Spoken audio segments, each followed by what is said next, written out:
The dust-laden wind whispered tales of heartache across the vast Wyoming plains, as Phoebe Nelson clutched her leather satchel of sewing supplies, squinting at the weathered sign that read Quail Creek Ranch, 1876. Her trembling fingers adjusted the simple bonnet atop her chestnut hair as she approached the imposing ranch house, a refuge she desperately needed after fleeing the memories haunting her in Boston. "Hello," she called out, her voice nearly lost to the wind as she stepped onto the wooden porch. "I've come about the seamstress position." The door swung open with a creak, revealing a tall figure silhouetted against the warm glow of lantern light. His broad shoulders filled the doorframe, and as he stepped forward, Phoebe saw a face weathered by sun and sorrow, handsome despite the hardness etched into his features. "Miss Nelson." His voice was deep, rough like the terrain surrounding them. "I'm Keegan Quinn. This is my ranch." Phoebe nodded, suddenly aware of her travel-worn appearance. "Yes, sir. I received your letter requesting a seamstress for the season." His piercing blue eyes assessed her, and Phoebe fought the urge to shrink under his gaze. She'd faced worse scrutiny in her 22 years, particularly during the last painful months in Boston. "You're younger than I expected," he said finally, stepping aside to let her in. "The bunkhouse supervisor mentioned you had experience with a large household." "I apprenticed with my aunt who served several prominent Boston families," Phoebe replied, stepping into the warmth of the ranch house. "I can mend anything from fine ladies' garments to the toughest work clothes." Keegan Quinn nodded curtly. "We don't have fine ladies' garments here, Miss Nelson. Just a lot of worn denim, torn shirts, and cowboys who can't thread a needle to save their lives." For the first time, Phoebe noticed the tear in his own shirt sleeve, the fabric hanging by threads near the elbow. "I can start with that if you'd like," she said, pointing to the tear. Something flickered across his face, surprise, perhaps, or amusement before the stern expression returned. "The housekeeper will show you to your room. You start tomorrow at first light, Mrs. Abernathy, a round woman with kind eyes, led Phoebe to a small but clean room at the back of the main house. "Don't mind Mr. Quinn," she whispered conspiratorially. "He wasn't always so gruff. Life's dealt him some hard blows these past few years." "What happened?" Phoebe asked, setting her satchel on the narrow bed. Mrs. Abernathy's eyes grew sad. "Lost his wife and infant son to fever 3 years back. Then his father passed last winter. He's been running this place alone ever since, hardly speaking more than necessary to anyone." Phoebe's heart constricted. She understood loss all too well, having buried both parents before her 20th birthday. And then there was Thomas. But she couldn't bear to think about him now. "Get some rest, dear," Mrs. Abernathy said, patting her hand. "The men will bring all their mending in the morning, and there's quite a backlog." Morning arrived with golden light streaming through the small window. Phoebe had set up her sewing area in a corner of the large kitchen, where a table near the window provided ample light. As predicted, a mountain of torn shirts, ripped pants, and frayed jackets awaited her attention. She worked steadily through the morning, her nimble fingers repairing tears and replacing buttons with practiced ease. The kitchen door swung open frequently as ranch hands dropped off more clothing or retrieved their mended items, offering shy thanks and curious glances at the new face among them. Near midday, Keegan Quinn entered the kitchen, his imposing presence immediately filling the space. Phoebe looked up from her work, a needle poised between her fingers. "How are you finding everything, Miss Nelson?" he asked, his tone formal. "Very well, Mr. Quinn. Your men certainly know how to tear through clothing." She held up a shirt with multiple rips. "This one looks like it lost an argument with a cactus." The corner of his mouth twitched. That would be Jack's shirt. He did indeed lose an argument with a cactus while chasing a wayward calf. The almost smile transformed his face, softening the hard lines around his eyes. For a brief moment, Phoebe glimpsed the man he might have been before grief carved its path through his life. "I noticed you haven't brought any of your own clothing for repair," she said, turning back to her stitching. "I manage," he replied simply. with that tear in your sleeve. And the one at your collar I noticed this morning, I'd be happy to mend them. He seemed taken aback by her directness. I don't have time for such things. Then make time, Mr. Quinn. A rancher should look the part, especially one giving orders to a dozen men. His eyebrows rose in surprise at her boldness. The kitchen fell silent as Mrs. Abernathy and the kitchen help awaited his response. Finally, he nodded. Very well, Miss Nelson. I'll bring you a shirt this evening.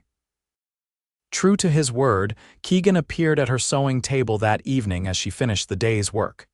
He handed her a neatly folded blue shirt, the fabric soft from many washings.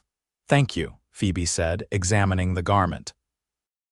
Besides the visible tear at the collar, she found 2 worn spots at the elbows and a missing button. I'll have this ready by morning. He lingered, watching her work. You've made quite an impression on the men. They say you transformed Jacob's favorite jacket from dead to divine, as he put it. Phoebe smiled, pleased. It's satisfying work bringing things back to life. Is that why you became a seamstress? She threaded her needle with care, considering her answer. Partly, I find peace in the rhythm of it. Every stitch is a small problem solved, a small order restored. She paused. And I needed that after. Well, after Boston. His eyes studied her face. You're running from something. It wasn't a question. Phoebe's hands stilled. Aren't we all, Mr. Quinn? Something passed between them, a recognition, perhaps, of kindred spirits who understood loss. Without another word, he nodded and left her to her work. Over the next 2 weeks, Phoebe fell into the rhythm of ranch life. She mended clothes during the day, often listening to the Cowboys' stories as they dropped off or collected items. In the evenings, she sometimes sat on the porch, enjoying the vast expanse of stars that seemed so much brighter than they had in Boston. Keegan began bringing her his clothes regularly, usually with a brief conversation that grew longer with each visit. She learned about the ranch, how his grandfather had built it from nothing, how he'd grown up learning every inch of the property alongside his father. He never mentioned his wife or son, and Phoebe never asked, though Mrs. Abernathy had filled in more details how deeply he had loved them, how completely he had withdrawn after their deaths. One evening, as she mended a particularly difficult tear in his riding coat, Keegan asked, "What brought you all the way from Boston to Wyoming Territory, Miss Nelson?" Phoebe's needle hesitated mid-stitch. "A need for change," she said carefully. "Most people seeking change don't travel 2,000 miles to find it." She sighed, knowing he deserved some truth after sharing pieces of his own life. "I was engaged," she said quietly. "To a man I'd known since childhood. Thomas was everything I thought I wanted, until I discovered he was not who he pretended to be." Keegan leaned against the doorframe, his expression softening. "He hurt you." "Not physically," she clarified, "but yes.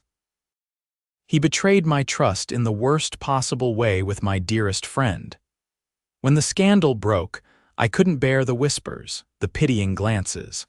I saw your advertisement in the newspaper and decided Wyoming was far enough to escape it all." "I'm sorry," he said, and the genuine compassion in his voice brought unexpected tears to her eyes. "Thank you," she whispered, blinking them away, "but I'm not sorry to be here. This place has a raw beauty to it, an honesty." "Unlike your Thomas," Keegan observed. "Unlike Thomas," she agreed, finishing the final stitch and snipping the thread. "Your coat is ready." As he reached for it, their fingers brushed. The contact, brief as it was, sent warmth cascading through Phoebe's body. From Keegan's sudden stillness, she wondered if he'd felt it too. "Thank you, Miss Nelson," he said, his voice rougher than before. "Good night." The next day brought an unexpected challenge.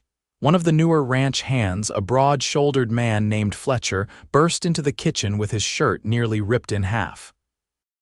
"Got caught on a nail in the barn," he explained, his eyes lingering on Phoebe in a way that made her uncomfortable.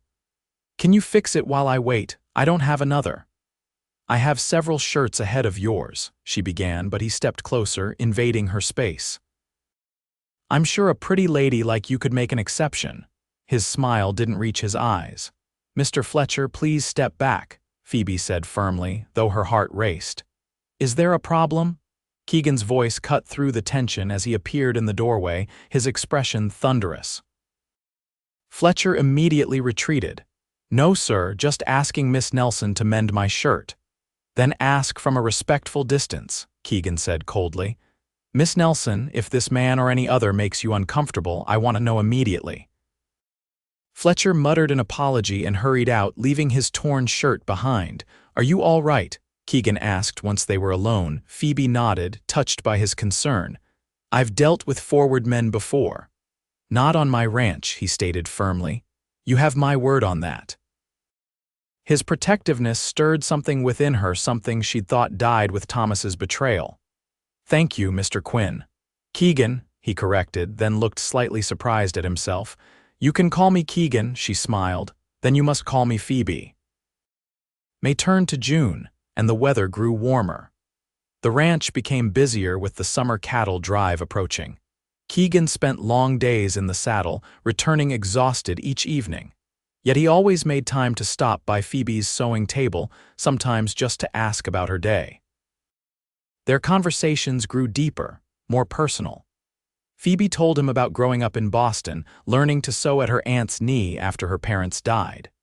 Keegan shared stories of his childhood on the ranch, the mischief he'd gotten into with his childhood friend Samuel, who now served as his foreman. One evening, as thunderclouds gathered on the horizon, Keegan arrived at her table with something unexpected, a beautiful leather-bound book of poetry. "I found this in my father's study," he explained, almost shyly. "You mentioned you enjoy poetry." Phoebe accepted the gift with wonder, running her fingers over the embossed cover. "Keats, he's my favorite. I know, you quoted him last week." The fact that he had remembered such a detail made her heart flutter. "Thank you, this is very thoughtful," his eyes held hers. "I've been thinking a lot lately, about things I haven't allowed myself to consider in a long time." Before she could ask what he meant, a tremendous crack of thunder shook the house, and rain began to pound against the roof. The moment broken, Keegan excused himself to check on the horses. The summer storm continued through the night and into the next day. By afternoon, Samuel burst into the house, soaking wet and frantic. "The creek's rising fast. The lower pasture's already flooding, and we've got cattle trapped on the south side." Keegan immediately sprang into action, calling for the men. Phoebe watched from the window as they rode out into the deluge, Keegan leading them toward the danger. Hours passed with no news. Mrs. Abernathy paced the kitchen, preparing hot food and coffee for when the men returned. As dusk approached, the rain finally began to slacken, but still no sign of the riders. Finally, near midnight, the sound of horses announced their return. Phoebe rushed to the porch with Mrs. Abernathy, lanterns held high to guide them in. The men looked exhausted, mud-covered and drenched. Samuel rode up first. "We got most of the cattle to higher ground, but it was close." "Where's Keegan?" Phoebe asked, her eyes scanning the returning riders. Samuel's expression turned grim. "He went back for a few stranded calves. Fletcher was with him. We're still waiting on them." Another hour passed in agonizing slowness. Mrs. Abernathy fed the returned cowboys while Phoebe kept vigil at the window. When she finally heard hoofbeats approaching, she ran outside despite the rain. 2 horses emerged from the darkness. Fletcher rode one, leading the other, which carried a slumped figure tied to the saddle. "He's hurt," Fletcher called out. "Got thrown when his horse spooked at lightning, hit his head on a rock." The next hours were a blur as they carried Keegan inside. The doctor was summoned from town, arriving at dawn to examine the unconscious rancher. He diagnosed a severe concussion and ordered complete rest. "He's strong," the doctor assured Phoebe, noting her obvious distress. "With proper care, he should recover." Phoebe immediately volunteered to help nurse him. During the day, Mrs. Abernathy took charge, but Phoebe insisted on the night watch. She sat beside his bed, reading aloud from the book of Keats he had given her, praying he could hear her voice through the darkness of unconsciousness. On the third night, as she dozed in the chair beside him, a hoarse voice startled her awake. "You're beautiful when you sleep." Phoebe's eyes flew open to find Keegan watching her, his blue eyes clear and alert. "You're awake," she gasped, immediately pouring water from the bedside pitcher. "How do you feel?" "Like I've been trampled by every cow on this ranch," he groaned, accepting the water gratefully. "How long?" "3 days," she answered, helping him sit up slightly. "The doctor said you were lucky. A few inches to the left and the rock might have killed you." His eyes never left her face. "You've been here the whole time?" "Not the whole time," she said, smoothing the blanket nervously. "Mrs. Abernathy watched over you during the day, but you took the nights," he guessed, catching her hand in his. Why? The warmth of his touch emboldened her. "Because I couldn't bear to be away from you. I was so afraid, Keegan. When they brought you back unconscious, I realized." "What?" he pressed when she hesitated. "I realized that somewhere along the way, between mending your shirts and sharing stories, I've come to care for you, deeply." His hand tightened around hers. "Phoebe," he whispered, her name like a prayer on his lips. "I never thought I could feel this way again. After losing Sarah and the baby, I locked away my heart. I didn't want to risk that pain again." "I understand," she said softly. "After Thomas, I promised myself I wouldn't trust so easily. But then you came here," he continued, "with your needle and thread, fixing more than just torn fabric. Every conversation, every smile, you were slowly mending parts of me I thought beyond repair." Tears filled Phoebe's eyes. "I wasn't trying to." "I know," he said with a tender smile. "That's what makes it real." Recovery was slow but steady. As Keegan regained his strength, his relationship with Phoebe deepened. They spent evenings on the porch, watching the sunset paint the plains in gold and crimson. He told her about Sarah, how they'd grown up together, married young, and dreamed of filling the ranch with children. She shared the full story of Thomas's betrayal, how she discovered his affair with her friend just weeks before their wedding. "I'm grateful for his faithlessness now," she admitted one evening as they sat side by side on the porch swing. "If not for that pain, I would never have found the courage to come west. I would never have found you." Keegan took her hand, bringing it to his lips. "When you first arrived, I was merely existing, not living. I went through each day by rote, feeling nothing. Then you challenged me to bring you my torn shirt." He smiled at the memory. "Do you remember what I said when you fixed it?" Phoebe smiled. "You said it looked better than new." "No, before that, when you handed it back to me." She frowned, trying to recall. "I don't remember." "I said, 'You've mended more than my shirt, Miss Nelson.' You looked confused, and I was too cowardly to explain that I meant you'd already started mending my heart." Phoebe's breath caught. "Keegan," he shifted to face her fully. "I love you, Phoebe. I never expected to love again, but here you are, and I can't imagine my life without you now." "I love you too," she whispered, tears of joy spilling onto her cheeks, "with all my heart." Their first kiss was gentle, tender, a promise exchanged beneath the vast Wyoming sky. As summer gave way to autumn, the ranch prepared for the coming winter. Phoebe continued her sewing, but now she worked on special projects as well: curtains for the main house, a new quilt for their bed, for Keegan had asked her to marry him beneath the harvest moon in September. They wed in October, a simple ceremony attended by the ranch hands and a few townspeople who had come to know and respect them both. Phoebe wore a dress she'd made herself, ivory silk with delicate embroidery at the collar and cuffs. Keegan stood tall and proud in a new suit, looking nothing like the grim, closed-off man who had greeted her at the door months before.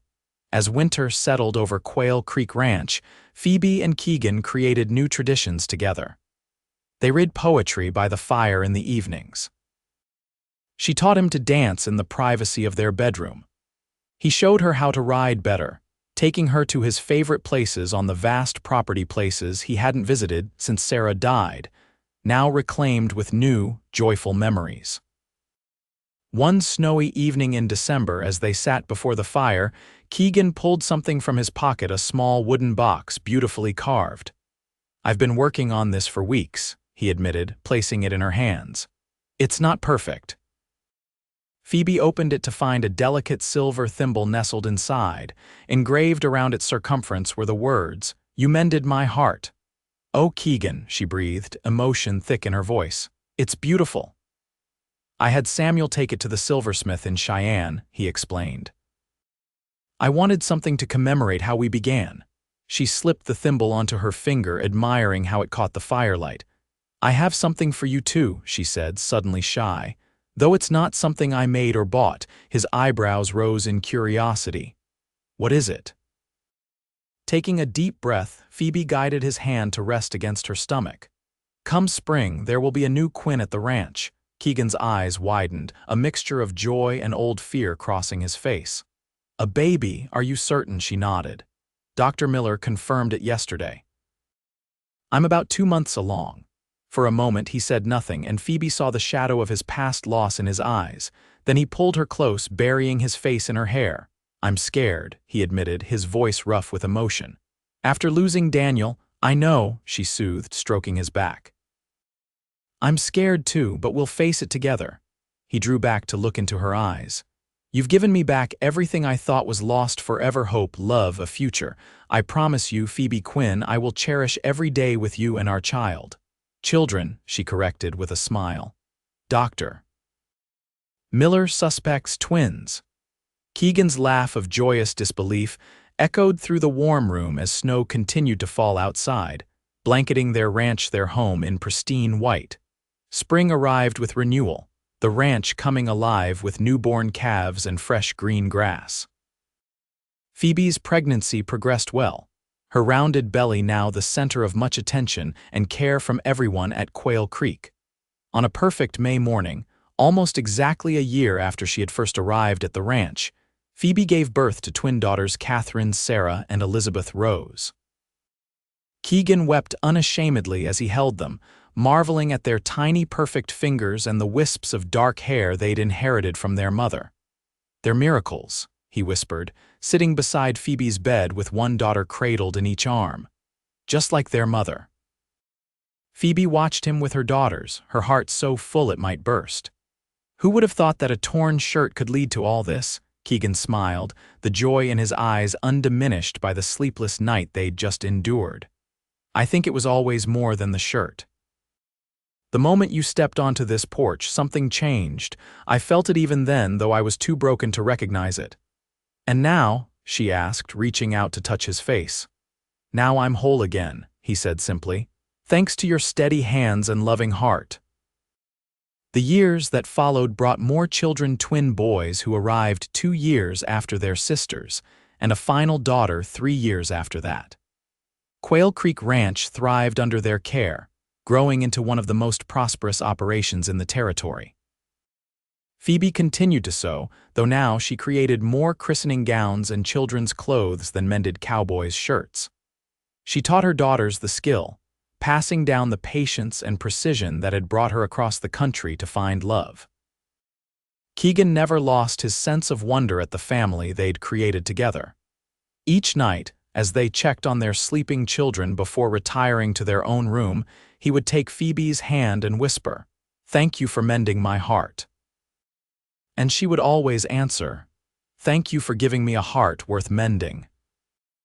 In the vastness of the Wyoming Territory, where the sky met the earth in an endless horizon of possibility, their love story became legend. How a Boston seamstress had journeyed west with nothing but her sewing kit and courage, and found in a wounded rancher a love that would last a lifetime.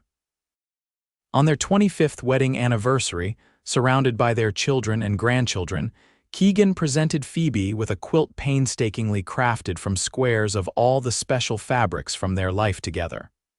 A piece of her wedding dress, scraps from the children's baptismal gowns. A square from his favorite blue shirt, the first she had ever mended for him. "Not as neat as your stitches," he admitted as she ran her fingers over his uneven handiwork, "but made with just as much love." "It's perfect," she assured him, tears glistening in her eyes. "Just like the life we've sewn together." And as the sun set over Quail Creek Ranch, casting long golden shadows across the land they both loved, Keegan and Phoebe Quinn stood on their porch, still hand in hand, a testament to the healing power of love, and how sometimes the most beautiful garments are those that have been carefully, lovingly mended.